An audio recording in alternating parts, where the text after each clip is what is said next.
မင်္ဂလာပါခင်ဗျာမင်္ဂလာပါ YouTube Channel မှာကြိုဆိုပါရစေ။ယနေ့ဩဂုတ်လ14ရက်တောက်ကြနဲ့ရှေ့လေပိုင်းနောက်ဆုံးရသတင်းများကိုတင်ဆက်ပေးသွားမှာဖြစ်ပါတယ်။ကျွန်တော်နာမည်တော့ဟမ်းပါ။သတင်းကောင်းစဉ်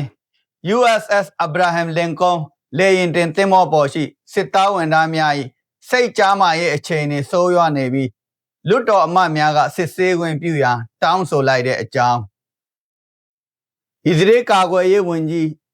ဣသရေလကတ်ကဣသရေလထိန်းချုပ်ထားသောဂျေနင်းတွင်တရားမဝင်အခြေချနေထိုင်ရအင်ယာအသစ်များဖွင့်လှစ်ခဲ့တဲ့အကြောင်းအီရန်နိုင်ငံ၏ထောင်လှမ်းရေးဝန်ကြီးဌာနကအကြမ်းဖက်တပ်ဂရီအဖွဲ့များနဲ့ဆက်နွယ်သည့်ဆက်အဖွဲ့နှစ်ဖွဲ့ကိုဖော်ထုတ်ဖျက်ဆီးနိုင်ခဲ့ကြောင်းထုတ်ပြန်ခဲ့တဲ့အကြောင်းတွေပါမဲ့အပြင်အခြားစိတ်ဝင်စားတဲ့သတင်းတွေလည်းပါမှာဖြစ်တဲ့အတွက်စောင်းအောင်ကြည့်ပေးပါရန်မြစ်တာရက်ခံပါတယ်အခုသတင်းကြီးနေတဲ့ USS Abraham Lincoln လေယာဉ်တင်သင်္ဘောပေါ်မှာဘာတွေဖြစ်နေတာလဲဆိုတာကိုတင်ပြပေးသွားမှာဖြစ်ပါတယ် USS Abraham Lincoln CVN-72 သည်အမေရိကန်ရေတပ်၏ Nimitz Class Nuclear စွမ်းအင်သုံးလေယာဉ်တင်သင်္ဘော၏တစ်စင်းဖြစ်ပြီးသင်္ဘောသားနှင့်မရိန်းတပ်သားစုစုပေါင်း9000ခန့်ပါဝင်တဲ့ပင်လယ်ရေမျက်နှာပေါ်ကမြို့ငယ်လေးတစ်မျိုးတစ်ဖွဲ့ဖြစ်ပါတယ်တနေ့ကိုပြင်မြစားကုန်တိုင်ချိန်15တန်လောက်လွတ်အပ်ပြီးရခင်ကဘာရိန်းနိုင်ငံရှိအမေရိကန်နေဗီထောက်ပံ့ရေးစခန်းများမှလာရောက်တော့လဲယခုအခါအီရန်ရဲ့တိုက်ခိုက်မှုကြောင့်အဆိုပါထောက်ပံ့ရေးစခန်းများပျက်စီးသွားသဖြင့်အခုလိုစားနပ်ရိက္ခာအခက်အခဲများဖြစ်နေတာလည်းဖြစ်ပါတယ်လက်ရှိတွင်အရှေ့အလယ်ပိုင်းဒေသ၌အီရန်နှင့်ပတ်သက်သည့်အမေရိကန်စစ်စင်ရေးများကိုထောက်ပံ့ရန်တာဝန်ထမ်းဆောင်နေပြီး2025ခုနှစ်နိုဝင်ဘာလမှစ၍ပင်လယ်ပြင်တွင်ရှိနေခဲ့တာဖြစ်ပါတယ်2026ခုနှစ်ဇန်နဝါရီလတွင်အရှေ့အလယ်ပိုင်းသို့ရောက်ရှိခဲ့ပြီးနောက်စိတ်ကမ်းသို့မဝင်ရောက်ပဲအလွန်ရှည်လျားစွာပင်လယ်ပြင်မှာတာဝန်ထမ်းဆောင်နေတာလည်းဖြစ်ပါတယ်လက်ရှိအဓိကပြဿနာမှာတင်မောပေါ်တွင်နေထိုင်မှုအခြေအနေနဲ့တင်မောသားများ၏စိတ်ပိုင်းဆိုင်ရာကြားမာရေးများအရန်စိုးရင်ရကြောင်းတင်မောသားများရဲ့မိသားစုဝင်များနဲ့သတင်းဌာနများ၏အဆိုအရသိရပါသည်တင်မောသည်ရပ်ပေါင်း150ကျော်ပင်လယ်ပြင်တွင်ရှိနေပြီးအစားအသောက်နှင့်ကိုရဲကိုရာသုံးပစ္စည်းများမလုံလောက်ခြင်းရေပိုက်နဲ့အိမ်သာစနစ်များပျက်စီးယိုယွင်းခြင်းရေတန်ရှင်းမှုနှင့်တန်ရှင်းရေးဆိုင်ရာအခက်အခဲရှိနေသည်ဟုတင်မောသားမိသားစုဝင်များနဲ့သတင်းဌာနများကပြောဆိုနေပါတယ်ဒီထက်စိုးရိမ်စရာကောင်းသည်မှာတင်မောပေါ်ရှိဝန်ထမ်းအများစုမှာအလုတ်ဖိစီးမှုဒဏ်ကြောင့်စိတ်ပိုင်းဆိုင်ရာဝေဒနာများခံစားနေရပြီးအဲ့ဒီထဲကအချို့ပင်လယ်ထဲခုန်ချအဆုံးစီးရင်ရန်ကြိုးပမ်းခဲ့ကြောင်းလည်းသတင်းတွေကဆိုပါတယ်လာပေါင်းများစွာအိမ်နဲ့ဝေးကွာနေခြင်းအနားယူခြင်းနဲပါခြင်းနဲ့တာဝန်ထမ်းဆောင်ခြင်းရှည်လျားလာခြင်းတို့ကြောင့်တင်မောသားအချို့တွင်စိတ်ကြားမာရေးပြဿနာများပိုမိုဆိုးရွားလာကြောင်းမိသားစုဝင်များနဲ့သတင်းဌာနများကထုတ်ဖော်ပြောကြားထားပါတယ်အမေရိကန်လွှတ်တော်အမတ်များကအဆိုပါကိစ္စကိုစုံစမ်းစစ်ဆေးရန်တောင်းဆိုခဲ့ကြပြီးသို့သောအမေရိကန်ကာကွယ်ရေးဝန်ကြီးပက်ဟန်ဆက်ကသတင်းများတွင်ဖော်ပြထားသည့်အတိုင်းအချိန်တွေများကအလွန်အမင်းပုံကြီးချက်ဖော်ပြထားခြင်းဖြစ်သည်ဟုပြောကာသတင်းဌာနတွေမှာဖော်ပြထားချက်များအားညှင်းဆိုထားပြီးရေတပ်ကတင်မောသားများကိုလိုအပ်သည့်အထောက်ပံ့များပေးနေသည်ဟုဆိုထားပါတယ်ထိုအတော်အတွင်း USS George Washington လေယာဉ်တင်သင်္ဘောကြီးကလည်းအရှေ့အလယ်ပိုင်းသို့စတင်ထွက်ခွာလာနေပြီး USS Abraham Lincoln ကိုအစားထိုးရန်စီစဉ်ထားပါတယ်ဟု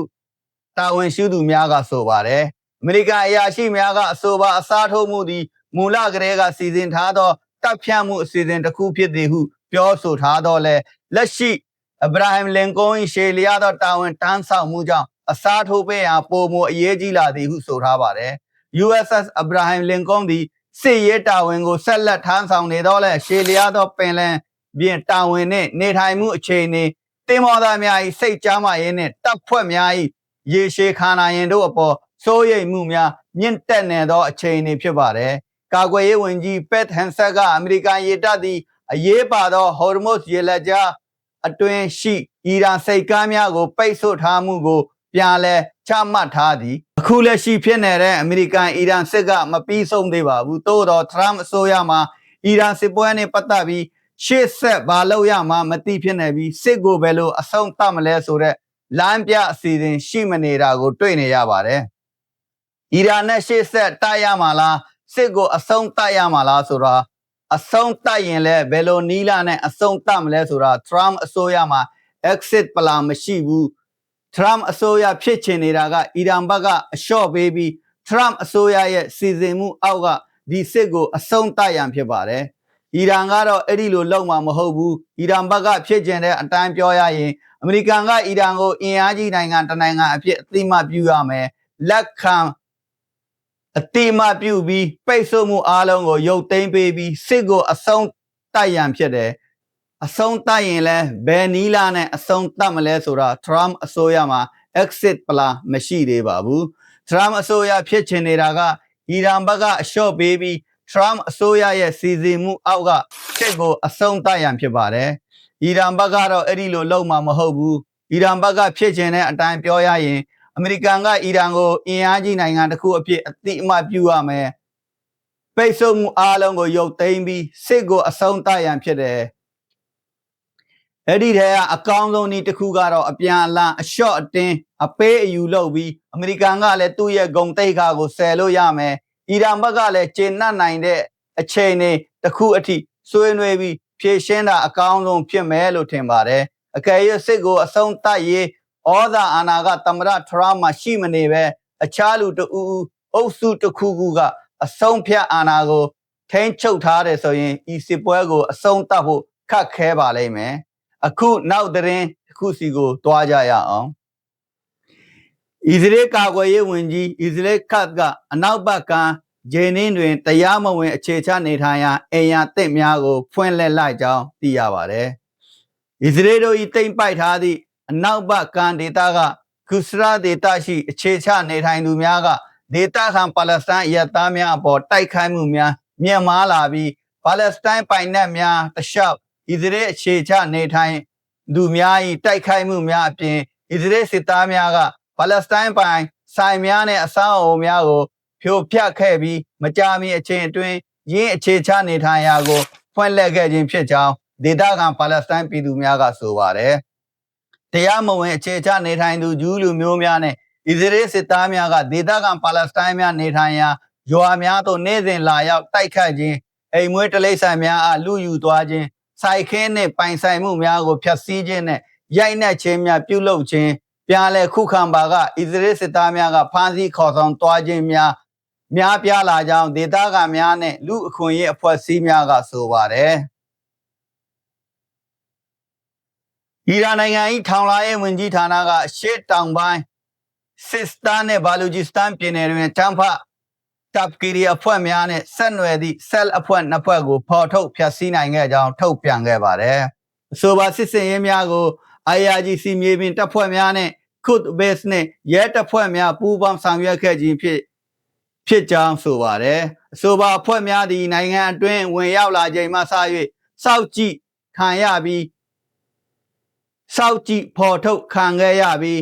ခတ်မြို့တွင်ပြုလုပ်သည့်ထောင်လှမ်းရေးစစ်စင်ရေးများအတွင်းဆက်အဖွဲ့များမှအဖွဲ့ဝင်၄ဦးကိုဖမ်းဆီးခဲ့ပြီးအခြား2ဦးမှာလုံခြုံရေးတပ်ဖွဲ့များနှင့်ဖြစ်ပွားသည့်တိုက်ပွဲများအတွင်းတေဆုံးခဲ့ကြောင်းသိရပါသည်အီရန်ထောင်လှမ်းရေးဝန်ကြီးဌာန၏ပြောကြားချက်အရအဆိုပါအဖွဲ့ဝင်များသည်အီရန်နိုင်ငံအတွင်းဖျက်ဆီးရေးလုပ်ငန်းရပ်များနှင့်မတည်ငြိမ်မှုများဖြစ်ပေါ်စေရန်စီစဉ်လှုပ်ရှားရန်ဖြစ်သည်ဟုဆိုပါတယ်၎င်းတို့၏ပြစ်မှတ်များမှာစစ်စတန်နဲ့ဘာလူဂျီစတန်ပြည်နယ်အတွင်းရှိစီးပွားရေးအခြေခံအဆောက်အအုံများလည်းပါဝင်ခဲ့တော့လဲလှုပ်ဆောင်မှုမစတင်မီဖော်ထုတ်ထားရှိနိုင်ခဲ့ကြောင်းတို့အပြင်ဇာဟီဒန်မြို့တွင်အကြမ်းဖက်ရာဇဝတ်မှုများနဲ့အများပြည်သူလုံခြုံရေးကိုနောက်ဆက်နေသည့်အဖွဲ့ဝင်၄ဦးပါဂိုင်းတစ်ခုကိုလည်းဖျက်ဆီးဖြိုခွင်းနိုင်ခဲ့ကြောင်းဆိုပါတယ်ထိုဂိုင်းသည်မြို့ကများကိုပြန်ပေးဆွဲပြီးမိသားစုဝင်များထံမှငွေညစ်ရန်စီစဉ်သောတန်တရားရှိသူ၄ဦးကိုလက်နက်များနဲ့အတူဆက်ပစ္စည်းများဖမ်းဆီးရမိခဲ့ကြောင်းထုတ်ပြန်ကြမှာဖော်ပြထားပါတယ်ဒီလိုနိုင်ငံတကာစီရေးနီးပညာနဲ့ကမ္ဘာထူးခြားသတင်းတွေကိုဆက်လက်ကြည့်ရှုခြင်းကျွန်တော်တို့ရဲ့ YouTube Channel ကို Subscribe လုပ်ထားဖို့မမေ့ပါနဲ့ Like and Share လုပ်ပေးခြင်းကလည်းကျွန်တော်တို့ Channel အတွက်အားရှိစေပါတယ်ခုလိုမိမိအချိန်တည်းက10မိနစ်ကိုဖဲ့ပေးတဲ့အတွက်ကျေးဇူးအများကြီးတင်ပါတယ် အားလုံးပဲမင်္ဂလာရှိသောနေ့လေးပိုင်ဆိုင်နိုင်ကြပါစေနောက်လာမယ့်အစီအစဉ်တစ်ခုမှာတွေ့ကြမယ်